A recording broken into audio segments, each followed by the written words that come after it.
नमस्कार दोस्तों, मैं विकास पांडे आप लोगों का स्वागत करता हूँ। चलिए आगे हम लोग कंटिन्यू करते हैं, ह्यूमिडिटी को देखते हैं। ह्यूमिडिटी एक्चुअली ऐसा कोई टॉपिक नहीं है जिसके ऊपर अलग से कोई वीडियो बनाया जाए, इसलिए मैं इसके ऊपर वीडियो बनाने वाला भी नहीं था, टू बी फ्रैंक। लेकिन देयर वाज अ डिमांड, एक स्टूडेंट ने क्वेश्चन किया था और रिक्वेस्ट की थी कि सर प्लीज़ ह्यूमिडिटी के ऊपर एक डिटेल वीडियो बना दीजिए, और जो भी उसकी स्पेसिफिक ह्यूमिडिटी, रिलेटिव ह्यूमिडिटी, ये सब जो टाइप्स ऑफ ह्यूमिडिटी है वो सारे के सारे एक ही जगह पे डिस्कस कर लेंगे, तो मेरे बहुत सारे डाउट्स वगैरह क्लियर हो जाएंगे। तो जस्ट फॉर हिम मैं ये वीडियो बना रहा हूँ। इससे आई एम श्योर कि बहुत सारे लोगों के डाउट्स रहते हैं ह्यूमिडिटी वाले चैप्टर में, तो मैं उसको यहीं पे क्लियर कर दूंगा। बहुत ही इजी चैप्टर है, कुछ इतना ज़्यादा समझने वाली चीज़ नहीं है। और चलिए फटाफट से स्टार्ट करते हैं। First, what is humidity? Actually humidity is nothing but the water vapor in the atmosphere। जो एटमॉस्फेयर में वाटर वेपर होता है उसको ह्यूमिडिटी कहा जाता है, जिसको कहते हैं हिंदी में उमस। उमस हो रही है, ठीक है, that is humidity. Level of water vapour in the air decides what is the level of humidity. ठीक है, ह्यूमिडिटी को मापने के भी दो तीन तरीके हैं, आगे हम लोग डिस्कस करने वाले इसके ऊपर। तो मतलब जितना पानी ज़्यादा रहेगा एयर के अंदर, एटमॉस्फेयर के अंदर, आपके सराउंडिंग रीजन में, उतना ही ज़्यादा आपका ह्यूमिडिटी हो जाएगा। ठीक है, चलिए। तो अगर आंकड़ों के हिसाब से थोड़ा बहुत अगर पढ़ ले तो 0 to 4% by volume of the air रहता है आपका water vapour in the air always present. ठीक है, इसको मापने के लिए हम लोग को हाइग्रोमीटर यूज करना पड़ता है। लेकिन अभी ये हम लोग इसको जो गैसेस ऑफ द एयर देखा था, मतलब हम लोगों ने जब एयर के जो गैसेस देखे थे उसमें हम लोगों ने वाटर वेपर नहीं डिस्कस किया था। वाई? बिकॉज ये गैस नहीं है ना, ये वाटर मॉलिक्यूल है। ठीक है, इसको हम लोग उसमें डिस्कस नहीं करते। ओके, नेक्स्ट सिग्निफिकेंस क्या है वाटर वेपर का, या फिर जो मॉइस्चर है उसका क्या सिग्निफिकेंस है। तो फर्स्ट है, both incoming and terrestrial radiation को ये एब्जॉर्ब करता है। ठीक है, वाटर है, इसका काम है हीट को एब्जॉर्ब करना, लेटेंट हीट में कन्वर्ट करना।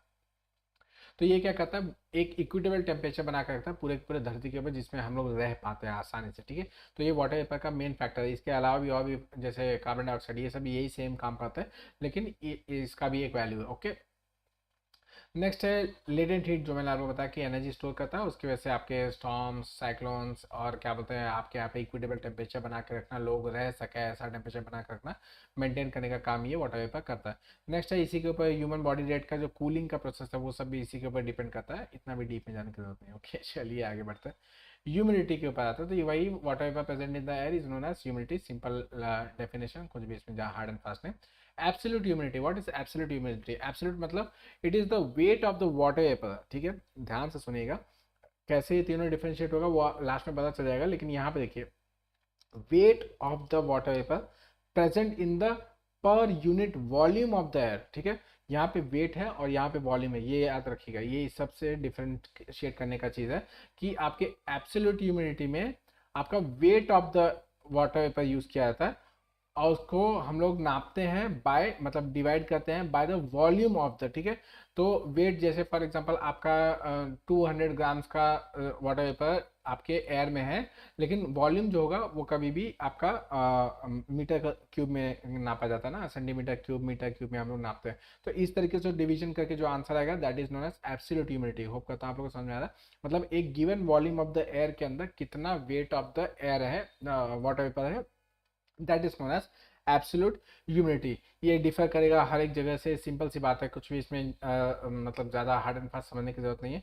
जितना warmer the air, more the capacity to hold the moisture. सीधी सी बात है, जितना गर्म एयर होगा उसके अंदर ड्राइनेस जाता है, उसके अंदर वाटर वेपर कम है, तो वाटर वेपर उसकी होल्ड करने की कैपेसिटी ज़्यादा होने वाली है। ओके, नेक्स्ट नेक्स्ट आता है रिलेटिव ह्यूमिडिटी। ठीक है, ये चैप्टर बहुत ज़्यादा बड़ा नहीं है, इसके लिए फटाक से खत्म हो जाएगा। रिलेटिव ह्यूमिडिटी, इसके यही एक ह्यूमिडिटी है जिसको आप लोगों को अच्छी तरीके से थोड़ा ज़्यादा पढ़ना होता है। क्यों? क्योंकि इसी के ऊपर सारे के सारे जो आपके वेदर इवेंट्स हैं, जितने भी आपके प्रेसिपिटेशन से रिलेटेड जो भी चीज़ें होने वाली है, वो सबको इसी पे डिपेंड करती है। ठीक है, तो ये आप लोगों को पता होना चाहिए कैसे काम करता है। It is actually the actual amount of water vapour in the air. ठीक है, it is the actual amount of water vapour in the air divided by the amount of water vapour that will make the air saturated. For example, इसको example समझने की कोशिश करते हैं कि right now air के अंदर आपके 50 ग्राम का वाटर वेपर है। ओके, लेकिन आपका अगर एयर 100 ग्राम पा जाए, वाटर वेपर पा जाए, तो वो पूरी तरीके से सैचुरेट हो जाए। मतलब इसके अंदर फिर और एक बूंद भी वाटर वेपर नहीं आ सकता, एक यूनिट भी वाटर वेपर नहीं आ सकता। तो इसको कहा जाता है, this is the known as saturation limit या saturation point of the given mass of the air, जो आपका वॉल्यूम ऑफ द एयर है उसके उसका जो वैल्यू है वो यहाँ पे आ जाएगा कि भाई इतना अगर हम लोग को वाटर वेपर मिल जाएगा तो ये लेवल पे इतना एयर जो है वो सैचुरेट हो सकता है। समझ, मैं समझा पा रहा हूँ आई होप। कि एक एयर मास है उसका हम लोगों ने डिसाइड कर लिया कि भाई इसका सैचुरेशन लेवल कितना है, ठीक है। हम लोगों ने देख लिया कि भाई आई एम रियली सॉरी कि अगर इसके अंदर 100 ग्राम ऑफ एयर चला जाएगा तो ये ऑटोमेटिकली सैचुरेट हो जाएगा, ठीक है। मतलब इसके बाद इसकी औकात ही नहीं रहेगी कि एक भी बूंद, एक थोड़ा सा भी छोटा भी कण भी आ जाए इसके अंदर वाटर वेपर का, तो इसको कहा जाता है सैचुरेशन पॉइंट या फिर सैचुरेशन लिमिट कहा जाता है, ठीक है, of that mass of the air. लेकिन अब ये तो हो गया आपका सैचुरेशन पॉइंट, लेकिन एक्चुअली में कितना उस समय आपके एयर मास में है, कितना ज्यादा आपके पास एयर है, एयर में वाटर वेपर है, that is divided by that saturation point into 100. It is always in the percentage term, ये percentage terms में था, that is why we multiplied by 100, ठीक है। multiplied by 100 is known as relative humidity. It is always counted in percentage wise, ठीक है, ये percentage wise में होता है। तो इस तरीके से हम नोटिस करते हैं कि भाई ये एक ऐसा ह्यूमिडिटी का फैक्टर है जिसको परसेंटेज में काउंट किया जाता है। इसके ऊपर वाला जो हम लोगों ने देखा वो ग्राम्स पर मीटर क्यूब के हिसाब से था, इसके आगे वाला जो हम लोग देखेंगे वो एब्सोल्यूट, वो आपके स्पेसिफिक ह्यूमिडिटी पे रहेगा, वो ग्राम्स पर ग्राम्स के हिसाब से रहेगा। लेकिन ये जो है ये परसेंटेज टर्म्स में होता है, ठीक है। होप करता हूँ बहुत ही आसान है, इसमें ज़्यादा लॉजिक नहीं है, ठीक है। तो अगर इन केस जो मैंने आपको सेम एग्जांपल बताया कि भाई आपका 100% आ जाता है, 100 ग्राम्स आ जाता है पूरा का पूरा एयर, और आपको 100 ग्राम से चाहिए था एयर को सैचुरेट करने के लिए, तो ये हो जाएगा 100% सैचुरेशन लेवल। आपका रिलेटिव ह्यूमिडिटी कितना हो जाएगा, आर एच कितना हो जाएगा, 100%। 100% होने का मतलब अब इसके अंदर कुछ भी जाएगा तो वो वाटर वेपर वाटर ड्रॉपलेट्स बन के नीचे गिरेगा, मतलब बारिश होके या फिर सन ये ड्रिजल्स बन जाएगा या फिर ड्यू बन जाएगा, प्रेसिपिटेशन किसी भी फॉर्म में होके वो नीचे गिरना स्टार्ट कर देगा, ठीक है। होप करता हूँ आप लोगों को समझ में आ रहा है। इस तरीके से ये काम करता है, ये आपका रिलेटिव, यही मेन फैक्टर है, यही सारे के सारे आपके वेदर इवेंट्स को डिसाइड करने का फैक्टर है, इसीलिए हम लोग इसको ज़्यादा अच्छे तरीके डीप में समझने की कोशिश करते हैं। होप करता हूँ आप लोगों को समझ में आ गया। अगर नहीं समझ में आ रहा होगा तो वापस से क्वेश्चन आप पूछिएगा कॉमेंट बॉक्स में, मैं आपको रिप्लाई कर दूंगा, ओके। रिलेटिव ह्यूमिडिटी को चेंज करने का दो तरीका है जिसके द्वारा रिलेटिव ह्यूमिडिटी को सेम लेवल पे होते हुए भी चेंज किया जा सकता है। मतलब फॉर एग्जांपल एक गिवन मास ऑफ एयर के अंदर 50 आपका ग्राम है, मैंने आपको एग्जांपल जैसे अभी भी बताया 50 ग्राम है, और आपको रिलेटिव मतलब आपको सैचुरेशन लेवल के लिए चाहिए 100, ठीक है। तो इन दैट केस अगर आप चाहो तो रिलेटिव ह्यूमिडिटी को इसी लेवल पे रखते हुए भी चेंज कर सकते हो, मतलब आपका 100 सैचुरेशन लेवल करते हुए भी 50 ग्राम ऑफ एयर प्रेजेंट होते हुए भी इसको ऑटोमेटिकली चेंज कर सकते हो, इसका रिलेटिविटी बढ़ा या घटा सकते हो। कैसे? फर्स्ट, एडिंग द मॉइस्चर, ठीक है। मॉइस्चर को ऐड करने से, अगर इसके अंदर ऐड कर दोगे आप मॉइस्चर, तो ये आपका लेवल बढ़ता चलेगा, आपका रिलेटिव ह्यूमिडिटी ऑटोमेटिकली बढ़ता चला जाएगा, ठीक है। नेक्स्ट, टेम्परेचर, ये बहुत बड़ा फैक्टर है, ठीक है। टेम्परेचर आपने गिरा दिया, सपोज कीजिए आपने टेम्परेचर ड्रॉप कर दिया, तो जैसे मैंने आपको थोड़ी देर पहले बताया कि हॉटर द एयर या warmer the air more is the capacity to hold the moisture, ठीक है। बट यहाँ पे हम लोग क्या करें, उसको कूलिंग करें तो फिर उसकी जो वाटर होल्डिंग कैपेसिटी है वो कम होती चली जाएगी और धीरे धीरे 50 ग्राम्स पर ही वो सैचुरेशन पॉइंट पे पहुंच जाएगा। तो ऐसा होगा कि उतना ही आपका मॉइस्चर होगा वाटर के एयर के अंदर, फिर भी वो ऑटोमेटिकली मॉइस्चर मतलब सैचुरेट हो जाएगा और वो रिलेटिव ह्यूमिडिटी आपकी 100% हो जाएगी और बारिश होना स्टार्ट हो जाएगा, ठीक है। होप करता है इतना समझ में आ गया होगा।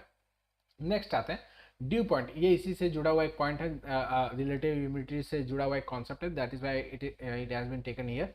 इसका मतलब ये है कि आपका रिलेटिव ह्यूमिडिटी जो है वो 100% हो चुका है, मतलब सैचुरेशन लेवल को वो टच कर चुका है, जितना उसकी औकात है, होल्डिंग कैपेसिटी है, उतना उसने होल्ड कर लिया, उतना मॉइस्चर उसको मिल गया, अब वो और नहीं होल्ड कर सकता। तो इसके आगे या इस पॉइंट को, ये जो सैचुरेशन पॉइंट है, इसको कहा जाता है ड्यू पॉइंट। इसको कहा जाता है ड्यू पॉइंट। क्यों ड्यू पॉइंट कहा जाता है? इसके आगे जो भी मॉइस्चर आएगा वो ड्यू बन जाएगा। ड्यू मतलब वो मोती की तरह होता है ना, पेड़ों के ऊपर सुबह सुबह ठंडी के मौसम में गिरे होते हैं, दैट इज नॉट ड्यू, ठीक है। ओस की बूंदे, सॉरी, हिंदी में बोलते हैं ओस, ठीक है। तो ये जो क्या बोलते हैं आपका ड्यू पॉइंट है, इसी को कहा जाता है कि आपका सैचुरेशन लेवल अटेन कर चुका है। अब जो भी आपका एयर मास वाटर वेपर और भी ऐड होगा एयर मास के अंदर, वो पूरी तरीके से ड्यू बन के या फिर प्रेसिपिटेशन बन के या ड्रिजल बन के आपको जमीन पे गिरा हुआ मिलेगा, that is why it is known as dew point, okay. Next, last है ये स्पेसिफिक ह्यूमिडिटी। ये क्या है? Weight of the water vapour per unit weight of the air, ठीक है। फर्स्ट वाले में हम लोगों ने देखा weight of the water per volume of the air, second वाले में हम लोगों ने देखा weight of the water vapour divided by saturation point multiplied bye 100, वो परसेंटेज टर्म्स में था। लेकिन थर्ड वाला जो थर्ड लास्ट है, मतलब जो थर्ड हमारा लास्ट वन है, उसको हम स्पेसिफिक ह्यूमिडिटी को हम लोग काउंट करते हैं वेट पर वेट। ठीक है, वेट पर वेट के हिसाब से, मतलब कितना वाटर वेपर का वेट है आपके एयर में divided by the weight of the actual air. ठीक है, इसमें वॉल्यूम का कोई कॉन्सेप्ट ही नहीं है। ठीक है, तो इसमें चाहे प्रेशर चेंज करो, टेम्परेचर चेंज करो, कुछ भी चेंज करो, ये वेट और वेट ही रहने वाला, तो वेट तो कभी चेंज होता नहीं है। ठीक है, अब ऐसा तो है नहीं कि आपको भाई आपको ऊपर से जोर से दबाऊंगा तो आपका वेट ही चेंज हो जाएगा, ऐसा तो होने वाला नहीं है ना। या फिर आपके रूम का टेम्परेचर बढ़ा दूँ तो आपका वेट घट जाएगा, बढ़ जाएगा, ऐसा नहीं हो सकता। That is why it is not specific humidity, it is more of a constant. ये हमेशा मतलब चेंज होने वाला नहीं है। जैसे रिलेटिव ह्यूमिडिटी चेंज हो सकता है, आपके एब्सोल्यूट ह्यूमिडिटी चेंज हो सकता है, लेकिन स्पेसिफिक ह्यूमिडिटी चेंज नहीं हो सकता। ठीक है, होप करता हूँ आप लोग समझ में आ गया। इससे ज़्यादा आपको कोई ह्यूमिडिटी चैप्टर में पढ़ने की जरूरत नहीं है, इतना पढ़ डाला तो भी लाइफ चिंगा डाला। चलिए आगे बढ़ते हैं, अगले वाले वीडियो में हम लोग मिलते हैं, बाय।